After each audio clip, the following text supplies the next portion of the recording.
Welcome back to the Own Your Awkward podcast. I'm your host, Andy Vargo, and every episode we get into what has made our guests vulnerable and how they've learned how to own their awkward in order to live their best life. Stay tuned so you can hear every awkward moment in today's show.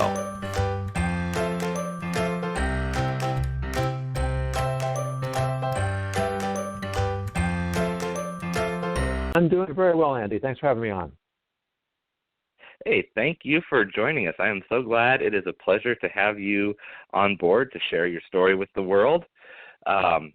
Before we, in a couple minutes, I'm going to ask you what that awkward thing is that you've had to own in order to get to where you are today. But before we get to that, why don't you just let the world know a little bit about who you are and what's something exciting that you have coming up that you want to make sure our listeners know about. All right. Well, since I tend to follow the traditional Jewish way of doing things, so I'll answer your question with a question. Have you ever been in a situation where you couldn't trust anyone from the top all the way down to the front lines? I think most of us have. Oh, definitely. Yeah, definitely. So with my business ethical imperatives, I fix that by teaching professionals why good ethics is good business and the benefits of intellectual diversity. And it was a long road getting here. I graduated the University of California with a degree in English. What do you do with a degree in English? You go hitchhiking across the United States and then backpacking across Europe. And I ended up eventually in Israel, where through no planning of my own, I found my way to a rabbinic college. Spent 9 years there, rediscovering the culture of my people. I became a rabbi. I discovered that despite all my stereotypes, this is a vibrant culture of ideas, and the learning and the philosophy all boiled down to a concept that I encapsulate by the word ethics. And so in my 23 years of teaching high school, teaching Jewish studies, I was trying to impart the values of ethics to my students. And when I retired a couple of years ago, so I started my business, Ethical Imperatives, to bring the practical benefits of ethics to a professional world as a keynote speaker and a trainer. And that's where I am now. And that is beautiful, because I think, we hear about ethics so often, but people sometimes struggle with how to get into the deeper message of creating an ethical work environment, creating an ethical company, because sometimes we look at them more as company policies versus, no, this is actually the ethical way to conduct yourself and hold yourself professionally and run a business. Absolutely, and one of the lines I like to use is that compliance is often the enemy of ethics, because while you have to start with some sort of a rubric of compliant rules, when you try to legislate ethics is supposed to be what governs the gray area between what's legal and illegal. And when you try to legislate that, you create loopholes, and people can then avoid really being ethical by claiming they're in compliance, when really what ethics is, it's a mindset. It's a way of looking at the world. Right. Yeah, that's such a good point. And I think that's so valuable for people to understand, because ethics is about how you conduct yourself. It's like that morality of when nobody's looking, how are you holding yourself and what are you doing? And are you going to steal the cookie if you know you'll never get caught? That's where ethics steps in. Yeah, and then the fallacy of victimless crimes. When we cut corners, if everybody's cutting corners, eventually you've got no fabric left. And sometimes right. you see that's how businesses disintegrate and implode, because there isn't a cultural value of ethics. And I think that really messes with a lot of people's minds when they're in decisions about whether or not to leave a place or to stay, and if their gut feeling is that it doesn't feel right. I think that compliance and rules actually undermine their gut feeling when they say, but they're in compliance. But things are, when I look at this, everything's right. However, it just doesn't feel right, or I feel like things are a little shady behind the scenes. So then when you do have that compliance factor where you say, but no, they're doing it right, so I shouldn't complain or I shouldn't stay. That's absolutely true. And in fact, a recent survey found that the largest number of employees, when asked what do they want most from their job, they didn't say pay, they didn't want to say vacation, they didn't say promotional opportunities. They said We want a boss we can trust. And, Wow. and when you're a boss that your people trust you, they know you have their back, they have your back. You have incredible morale, you have incredible engagement, productivity. The bottom line goes way up. Businesses are more successful when they have an ethical culture, and it's the ultimate win-win. It definitely is, and when we think about trust being so important in relationships, and when people talk about a friendship or a romantic relationship, people don't hesitate to say that trust and being able to have an honest relationship is the most important thing, but people don't often relay that to their business world or their boss. They don't think about that as a relationship just as much, and you do have to have that trust. Yeah, and you've really touched on a more nuanced point of how the concept of ethics apply to our personal relationship as well. I mean, in marriage, what often goes wrong in marriage is that each person is thinking, am I getting out of this relationship everything I want, as opposed to, am I doing everything I can to give my partner everything he or she wants? It's the same problem we have in our culture with rights. If I'm standing on my rights, and you're standing on your rights, we're going to be bumping into each other all the time. But if I'm thinking about what are my responsibilities to you, and you're thinking about what are your responsibilities to me, then things are going to work out because we both have the best interests of both of us, and that's how partnerships work. That's how businesses work. That's how society works. Yeah, and I can think of examples, both good and bad, where I have done better and done worse in good partnerships and relationships and friendships, and the ones that have been the best are where we both genuinely and authentically are watching out for each other, with 100% focus. So. Yeah, and it also involves giving the other person the benefit of the doubt, because none of us is perfect. We make mistakes. If we're willing to, if there's trust there, then we have the opportunity to acknowledge our mistakes and then to try and make things better. For sure. Oh, definitely. So you are doing some great things in the world, and for everyone listening, Yonason's contact information, where you can follow him, and a little more on his background is all listed in the description. So be sure to check out his website, follow him on LinkedIn, follow him on social media, and so you can contact there and definitely continue to engage the conversation beyond today.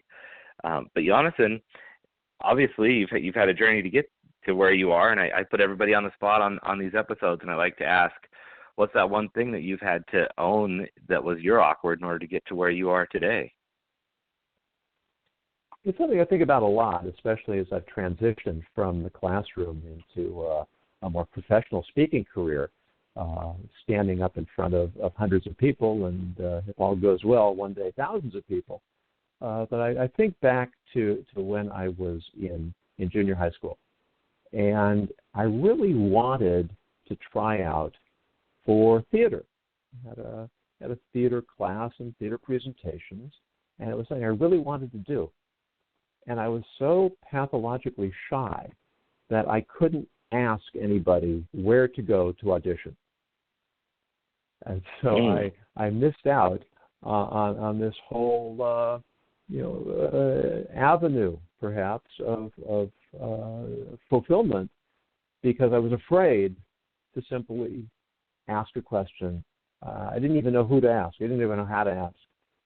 It was really, we all have our awkwardnesses, of course, but this was something that was a little bit beyond. It's kind of funny to think about, and I still suffer from this to some degree, that I'm perfectly comfortable on a stage in front of a crowd, but on a one-on-one in a unstructured setting, it's a whole different story. You put me in a cocktail party, and I will drift into the corner and hide behind my glass of punch. Oh, funny. Yeah. Well, it's funny you call that out, because that was actually the thing that was running through my head, the irony that your desired goal is to get in front of hundreds of people to be in a play or in drama, yet you can't get past the one gatekeeper. Like, that's the scarier thing, is the one person than the masses. And that's how things are. We can't explain why they work that way, but how did that feel in the moment where you knew you wanted to get there, but you couldn't get past that. Well, I mean, it was just it was very demoralizing. And you use the word gatekeeper, which that's on my mind all the time these days, because everything. If you're a writer, if you're a speaker, if you're a performer, often the people who make the decisions are several layers behind the person who's at the front gate. And people at the front gate, they don't necessarily have the power, but to decide, but they have the power to veto. And sure. It's really, I mean, it just feels so wrong. I'm not sure why it isn't. Right. I mean, all kinds of consultants and trainers telling you, okay, here's how you get to the gatekeeper. Here's the way you get around the gatekeeper. But this is just the way the world works, and we have to live in that world. And for people who suffer from a kind of shyness, I mean, for instance, I'm not afraid of standing up on the stage, because then I have control over the situation. If I did my homework, if I did my preparation, if I did my practice, my rehearsal, now I'm doing what I'm doing. But just approaching a person with the uncertainty, what this person is going to say, this person has my fate in his hands, and the fear of rejection and the uncertainty and the awkwardness all mount up to create this kind of paralysis that I just don't want to deal with it. And and it's sad. It's sad, because then we miss out on so many opportunities. Because what's the worst thing that can happen is they'll say no. Yeah, that's true, and that's such a hard thing to get past. It's something I've had to deal with too, with the fact that if the worst case is no, accepting that you already have a no if you don't ask anyway, but still being okay hearing someone tell you no, because for myself, it's like, well, as long as I don't ask, then it's in my control, and I can say, well, I didn't ask, so I wasn't rejected, right? But it's still a no because you never tried. But it seems more vulnerable to have someone else take that power from you, and I love how you say that the gatekeeper doesn't have the decision making, but they have the veto power, because that really is true. It's like you're sitting with that feeling of, but if I can just get past you, someone will like my message. I know that they'll probably like me or want to hear me or whatever, but it's so frustrating to get through them, and I can imagine that really would lock you up. And what my next thing that I come to mind is, how did you ever get on stage in drama? Did you ever have that experience, or what happened from there? I got close. I was taking a college course in drama, and it wasn't drama, it was literature, but the professor wanted us to do a reader's theater, and just to be a whole other show, he wanted to do Nicholas Nickleby by Charles Dickens. And and now there were in this class, I think there were maybe 15 or 20 young women, and I think 3 guys. And Nicholas Nickleby has no major parts for women. Okay. So I don't know what this professor was thinking, but one of the guys didn't want to be part of it at all. That left 2 of us. So one guy, the other guy got cast as Nicholas Nickleby, and I got cast as all the other male roles.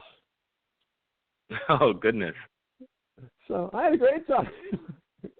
Yeah. I was up there. That's probably a pretty good experience. Every scene I was up there. Right. I don't know how the girls felt about all this, but so that was sort of and everybody sort of saying, "Wow, you're so good. You really should do this." I said, "Yeah, I wish somebody would have told me that 10 years ago." But right. What I really did to break through that shyness and that awkwardness was when I graduated, partly because a degree in English is not terribly marketable unless you want to be an English teacher. I came to this decision that I was going to go hitchhiking across the United States, and I did that specifically because, as crazy as it sounds, and as much flack as I got from my parents, as you might imagine, I knew that this was something that was going to force me into a situation that would be incredibly difficult. And I was simply going to have to deal with it on a day-to-day basis. We talk about now getting out of your comfort zone, which is a cliche, but it's true. It's so easy to just stay with the status quo. And my thought was, I have to come up with something that is so radical, that is so extreme, that it's going to force me to confront this reticence and this shyness and this introversion that has been holding me back in so many things. And, and that's what I did. And that's a big step to go from. It really does though put you into a position where you're forcing yourself to be in that situation over and over again, because you can't get from point A to point B if you don't confront this shyness and ask somebody to not just give you directions to an audition, but to actually let you in their car and take you for part of the journey with them. Yeah, I think this is in Napoleon Hill's what's it called? Famous book, Something to Grow Rich. Where he talks about Think and Grow Rich. Thank you. Where he outlines the steps for success, but then he uses this example from I guess it was Cortez, who the conquistador who landed in South America. And he's got off of his ship, and he's confronted by these hostile natives who outnumber them. I think it was literally 100 to 1. So how does Cortez motivate his men to deal with this situation? He ordered them to burn the ships. Because once you can't retreat, now it's literally life and death. And we may not admire Cortez for too many things, but it's such a powerful idea to jumping into the pool with both feet, putting yourself in a situation where you simply have to deal with it, and it will be awkward, and it will be painful, it will be uncomfortable, and you're not going to get it all right, but just having to deal with the situation, it removes that irrational terror, because you say, okay, I might not be the best at this. It may still be uncomfortable, but I can deal with it. I can function. I can get by. And once I start to have that awareness, then I start to change my mindset, and then I can actually start to build a set of tools that are going to help me be successful in those types of situations. And I love that word that you use, irrational terror, because it really isn't. When we're working with our emotions and our fears, they're not rational, yet they control so much of us. And if you try to sit through and think through it, you can't explain it. Yeah, and Franklin Delano Roosevelt said we have nothing to fear but fear itself, but that's actually part of Jewish teachings from the 1700s, that there's fear and there's fear. Is we have to know what are the rational fears, what are the things that we really need to be afraid of, because there are dangerous things in the world, and you have to know what they are. You can't be reckless. You can't. Courageous means that you go forward despite your fear. But when we have those fears that we create in our own minds, and those are life killers in the sense that they prevent us from having full lives. And so if we can delineate between the legitimate fears and the ones that we're simply inflating in our own minds, then we can really, it could change our whole quality of life. Oh, that's such a good point, because I think when we hear the comments like, nothing to fear but fear itself, or, whatever, where it blows off the idea that fear isn't something to even worry about, your gut feeling still says, but wait, there's a venomous snake in the corner of my room. I know that I can't go near that because that is a realistic fear. And so that's a good point, that there are fears that are valid, that we need to not be reckless about and learn how to chart those waters, but sort those as a separate category from irrational fears that we're creating in our head.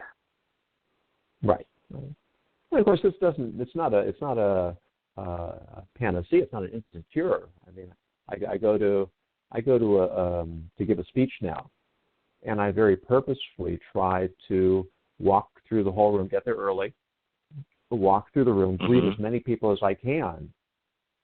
And I have to psych myself up for that. It's not, it doesn't come naturally. And I mean, there's nothing I hate more than cold calling somebody on the phone. I mean, I'd rather, jump into an ice cold bath and do that.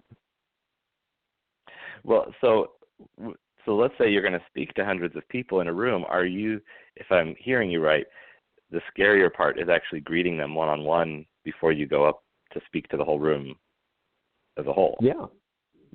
And the scarier part before that is trying to sell myself to the meeting planner or the executive director, the person who makes the decisions. Once I'm on stage, it's fine. Well, it's funny because they say that the most popular fear in the world is fear of public speaking, but we're all wired differently. Yeah, I'm not. I do speaking, and I'm not afraid of that. What I find is that when I get nervous at different levels of being in front of a group, I typically don't get nervous about how many people are there. Granted, I haven't had 10,000 people yet. That may be a game changer. However, I've had a couple hundred people in a room, and I've had, 20 people. But the one variable that I notice makes a big difference is I get nervous about who is in the room. So if a particular person that I care more about or care more about how they feel that I'm going to do, and that could be like even my parents, like when they've seen me, it's like I care more about how they are going to see their son doing than a room full of strangers of 500 people. And so then I think, I want them to see me doing well, or but you're touching on a really important point for this discussion, that I heard once that according to psychology, psychology sees shyness as a form of egoism, because a shy person is hypersensitive. Shy people think everybody's looking at me, and the truth is probably nobody's looking at you. So when you say there's one person or a few people in the room I'm worried about, the shy person thinks he's worried about everybody in the room, and that's why it turns into paralysis. But to have that self-awareness that, it's not, people aren't that concerned. Everybody looking more or less in my direction is not looking at me, they're just looking at the side of the room. And even if I make a mistake, even if I do something a little bit awkward, nobody's going to remember it 5 minutes or 5 days from now. Yeah, I had a video I'd been wanting to post of my last speaking engagement. There were some really good points in there. I was really happy with how it went. And when I came home and looked at my video, I did not do a good job of setting up the recording, so it cut off. Half of the video, all you see is like my torso, and half my head's cut off. And I was just really disappointed. I was trying to figure out how to work with this footage. And I was on LinkedIn a couple days ago, and I saw someone who I have a lot of respect for, who has thousands, tens of thousands of followers, and I saw their video, and it was not the best audio quality. It was from someone's phone from across the room, and you could barely see the guy, but you could hear what he was saying. But the content was really good content, and his points were really good. And I thought it just kind of gave me this freedom to go, if that's okay, then I got to get over this beating myself up over, like you're saying, not everybody's looking at every aspect of everything you do the way that we think that ourselves. Right. And some of the things you see that go viral are not particularly good technical quality. I mean, some of them aren't good quality at all, and you wonder what's going to viral. But if the content's good, people are willing to forgive the technical imperfections, if they can see through to something that really has substance. For sure, and that's where we all have to kind of get to our own level of acceptance and being okay. So, and I like how you mentioned that, like, it's not a panacea. Like you've gotten on stage with drama, you've hitchhiked across the country, and you've done these things to get past it, but it still is there, and it's still something that's in front of you that you still have to deal with. Yeah, and if you apply this to the larger theme that I deal with in ethics, it's really having the sense of always holding myself to a slightly higher level, to a slightly higher standard. In our philosophy, a good person is someone who's trying to be a better person, and that can mean professionally, and that can mean morally and socially.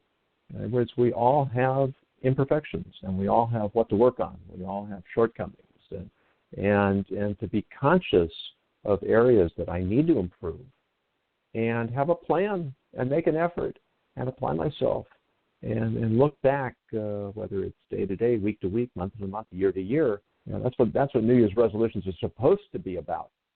How do I compare now to where I was a year ago, and how can I make a concrete plan to do better? The reason why New Year's resolutions fail is because people come up with these grandiose ideas, stick with them for a few days or weeks, and then find that they're unrealistic. But to make determined, measured progress forward, that's how we go through life. That's what defines a successful life. Yeah, that's beautiful, and I love the idea. We could get into a whole show just on how to reflect on the year and look at going forward. That's such a great new way to look at a New Year's resolution. I hate to say it because I love everything that you are sharing, but we are getting down to just a couple minutes left here. So Yonason, what's a kind of a last words of wisdom or quote you'd like to leave our group with today? Well, King Solomon says, "Let your eyes look directly forward, and your eyelids will straighten your path." So looking forward means I have my eye on the road in front of me. I see what my job is now, today, next week, moving ahead. And what are my eyelids for? My eyelids are to block out things that are distractions. There's a new phrase in business, the bright, shiny object syndrome. Every time you go online, if somebody's got a new program or a new seminar or a new app or a new whatever, and they all look great and they all sound wonderful, and we can spend our lives running in circles, chasing every new shiny thing that comes along and accomplishing absolutely nothing. But if we keep our focus, keep our eye on the ball, and filter out those things that are distractions, including our self-talk and our fears and our awkwardness, then we can keep moving positively forward. And as we said, that defines a successful life. We'll end up getting places eventually that we never imagined we might reach. I love that concept. I've not heard that quote before, but I think that's such a great way to pull the two together. It's use the parts of your body, use your tools to, number one, focus in one direction, but use also what you have to shield out your distraction, because you will be distracted. There will be temptation. There will be things trying to draw your attention. Right. And that quote and many others like it are in my book, Proverbial Beauty. Yes, and make sure that people that you go online, you can find that. I imagine there's a link on your website as well as finding it online. That's right. And we do have those links in the description here, so be sure that you check that out. And when I write up the recap of this, I will include a link as well. So thank you, Yonason. It's such an eye-opening experience to chat with you today, and I appreciate you sharing part of your journey and not being too shy to get on the phone with us today. So it has been a pleasure, Andy. Thanks so much. Thank you very much. Yeah, thank you, and look forward to continuing the discussion further on later. Take care, Yonason, and have a great day. Thank you so much for listening in for today's show. Be sure to visit awkwardcareer.com to continue your journey, and of course, please like, subscribe, and share with your friends so they can find their awkward side and learn how to own it.